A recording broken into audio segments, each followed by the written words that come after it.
जी friends, HPLC analysis में अक्सर आपसे ये पूछा जाता है कि ड्रिफ्ट एंड नॉइज़ क्या होती है। क्योंकि जो एचपीएलसी का एनालिस्ट होता है ना, उससे तरह तरह के सवाल पूछे जाते हैं। एज यू नो कि एचपीएल एक डोमिनेंट इंस्ट्रूमेंट है लेबोरेटरी के अंदर। जो एचपीएलसी ऑपरेटर है या एनालिस्ट है जो इस पे काम कर रहे होते, बड़े क्वेश्चन रेज होते हैं उनसे इंटरव्यू में और डिफरेंट ऑपरेशन के दौरान भी। तो ये चीज़ अक्सर पूछी जाती है कि ड्रिफ्ट एंड नॉइज़ क्या है। तो आज की हमारी वीडियो का फोकस यही है। ये देखेंगे कि ड्रिफ्ट और नॉइज़ बेसिकली क्या होती है और इसको टेस्ट किस तरह किया जाता है, इसको कैसे चेक किया जाता है और ये क्या इंडिकेट करती है। इस थोड़ी सी शॉर्ट वीडियो में ये डिस्कस करेंगे। वीडियो को एंड तक देखिएगा ताकि आप कॉन्सेप्ट क्लियर हो जाए कि ड्रिफ्ट और नॉइज़ बेसिकली है क्या। तो आगे चलते हैं। देखिए, ये जो ड्रिफ्ट और नॉइज़ का वर्ड है ये रिलेट करता है आपके एचपीएलसी के अंदर डिटेक्टर से। ठीक है, अगर कोई आपसे ये पूछ ले कि ड्रिफ्ट और नॉइज़ किस मॉड्यूल से, किस कंपार्टमेंट से रिलेट करता है, ऐसा नहीं आप कह सकते कि ड्रिफ्ट और नॉइज़ का कंसर्न आपके पंप से है या कॉलम से है या आपके कॉलम कंपार्टमेंट से है। नो, ड्रिफ्ट और नॉइज़ आपकी रिलेट करती है आपके डिटेक्टर के साथ। जब आप एचपीएलसी की कैलिब्रेशन करते हैं तो डिटेक्टर की कैलिब्रेशन में एक ये टेस्ट भी होता है, ठीक है, ड्रिफ्ट और नॉइज़ का। इसको डिटेक्टर की कैलिब्रेशन में इस्तेमाल किया जाता है। सो आप उसी एंड से इसको देख लें। जब ड्रिफ्ट और नॉइज़ की बात होगी, जो डिटेक्टर है बेसिकली उसमें जब कंटिन्यूस बेस लाइन में जो चेंज आता है ना, एक ड्रिफ्ट और नॉइज़ की फॉर्म में, यानी long term change through signals, जो डिटेक्टर को सिग्नल्स मिल रहे होते हैं उनमें जब चेंज आता है इन केस ऑफ टेम्परेचर। अगर डिटेक्टर को हाई टेम्परेचर मिले, डिटेक्टर को टेम्परेचर इफेक्ट मिले, सॉल्वेंट इफेक्ट मिले, कॉलम में कोई डर्टनेस मिले, तो उस केस में आपकी बेस लाइन में चेंज आता है। ठीक है, और एक कंटिन्यूस जब चेंज आता है तो उस चेंज को हम कहते हैं ड्रिफ्ट। और नॉइजेज जो है ना, इस तरह की बेस लाइन पे आपको शो होती है। मैं स्क्रीन पे आपको स्क्रीनशॉट भी दिखाऊंगा। तो ये जो डिटेक्टर में सिग्नल्स में चेंज होता है, इसको आप बेसिकली ड्रिफ्ट और नॉइज में कन्वर्ट कर रहे होते हैं। ड्रिफ्ट और नॉइज इसी को कहा जाता है। ठीक है, अच्छा, बात अब ये है कि इस टेस्ट को हम परफॉर्म कैसे करते हैं। ये रिलेट करता है डिटेक्टर से और दूसरा आपकी डिटेक्टर के कैलिब्रेशन से। तो देखिए, इस टेस्ट को परफॉर्म करने के लिए भी कुछ पैरामीटर्स हैं। पहले वो देख लेते हैं कि इस टेस्ट को करने के लिए आपको क्रोमेटोग्राफिक पैरामीटर्स क्या रिक्वायर्ड है।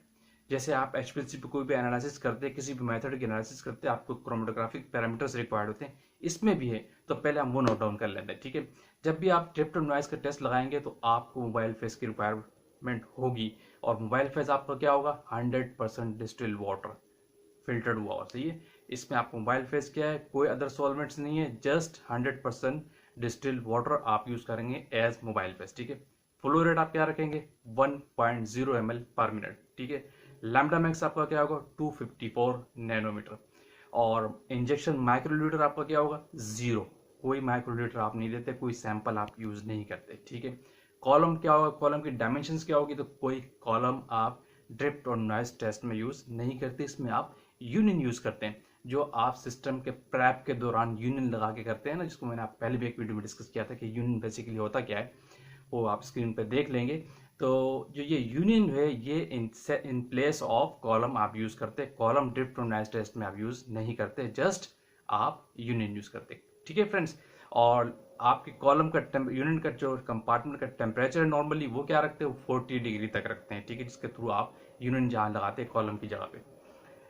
ये वो पैरामीटर्स हैं। ठीक है, और रन टाइम आपका 30 मिनट्स तक नॉर्मली चलाया जाता है। ठीक है, अब आप करेंगे कैसे? ये तो हो गए क्रोमेटोग्राफिक पैरामीटर्स। इसी तरह फिर आप सिस्टम को ऑन करते हैं। जैसे एचपीएलसी आप चला रहे होते हैं, आप सिस्टम को पूरा स्टेबलाइज करते हैं 30 मिनट्स पे। और 1 आवर में जब आप देखते हैं कि आपका सिस्टम स्टेबलाइज हो गया, यूनियन लगी हुई है और मोबाइल फेस आपका जस्ट डिस्टिल्ड वाटर है, सिस्टम अब स्टेबलाइज हो जाता है, तो थ्रू सॉफ्टवेयर आप एक इंजेक्शन की कमांड देते हैं। ठीक है, और वो कमांड होती है 0 माइक्रोलीटर की।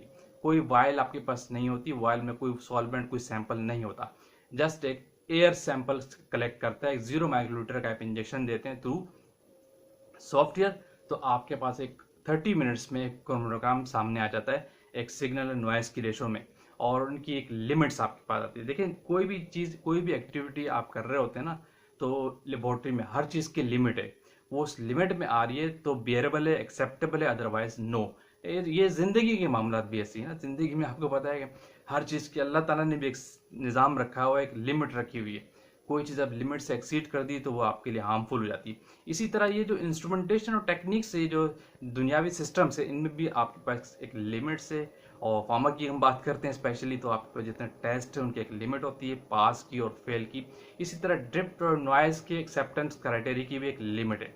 जब ये टेस्ट रन चला दे 30 मिनट्स का आपके पास, तो फिर आपके पास ड्रिफ्ट और नॉइज की वैल्यूज आती हैं क्रोमेटोग्राम पे, ठीक है। अब वो वैल्यूज क्या होनी चाहिए कि किस केस में आपको पता चले कि टेस्ट पास हुआ है या नहीं। देखिए, जब भी आप ड्रिफ्ट की वैल्यू जो क्रोमेटोग्राम पे आ रही है और नॉइज की वैल्यू आ रही है, जो ड्रिफ्ट की वैल्यू है 0.005 AU पर आर से ज़्यादा नहीं होनी चाहिए, यानी 0.005 एब्जॉर्बेंस यूनिट्स होनी चाहिए। इससे कम हो या ये हो तो आपका टेस्ट एक्सेप्टेबल है, ड्रिफ्ट आपकी एक्सेप्टेबल है। और नॉइज के केस में आपका 0.000125 AU होना चाहिए, यानी 0.000125 AU एब्जॉर्बेंस यूनिट आ रही है नॉइज के केस में, या इससे कम है तो आपका नॉइज का टेस्ट भी पास है, अदरवाइज आपका फेल हो जाएगा अगर इससे ज़्यादा वैल्यू जाती है। क्लियर? यानी ड्रिफ्ट और नॉइज के जो आपने टेस्ट परफॉर्म किया उसका एक्सेप्टेंस क्राइटेरिया बता रहा हूँ, ये है कि ड्रिफ्ट की वैल्यू 0.005 AU से पर आर से कम होनी चाहिए, या ये आ जाए तो आपका ड्रिफ्ट पास है और एब्जॉर्बर, ठीक है। और नॉइज के लिए 0.00125 AU होनी चाहिए, या इससे कम होनी चाहिए, इससे ज़्यादा नहीं होनी चाहिए। तो ये एक्सेप्टेंस क्राइटेरिया लिमिट से ड्रिफ्ट एंड नॉइज के लिए। डेफिनेटली ड्रिफ्ट एंड नॉइज आती है, ठीक है, लेकिन इस लिमिट में आती है तो ठीक है, अदरवाइज नहीं, आपका टेस्ट फेल हो जाएगा। क्लियर? आप होपफुली आपको ये कॉन्सेप्ट क्लियर हो गया होगा कि ड्रिफ्ट और नॉइज बेसिकली होती क्या है और इस टेस्ट को क्यों परफॉर्म करते हैं और किस तरह करते हैं, वही मैंने आपको बता दिया। और ये टेस्ट किससे रिलेट करता है? आपके डिटेक्टर से रिलेट करता है, और ये टेस्ट आपके HPLC की कैलिब्रेशन का एक पार्ट है जब आप डिटेक्टर की कैलिब्रेशन कर रहे होते हैं। क्लियर? वीडियो को एंड करते हैं। वीडियो को लाइक कीजिए, कमेंट्स कीजिए, शेयर कीजिए और सब्सक्राइब लाजमी कीजिए ताकि इस तरह की टेक्निकल वीडियोस आप तक लाजमी पहुंचती रहे। Thank you for watching. अल्लाह हाफिज़।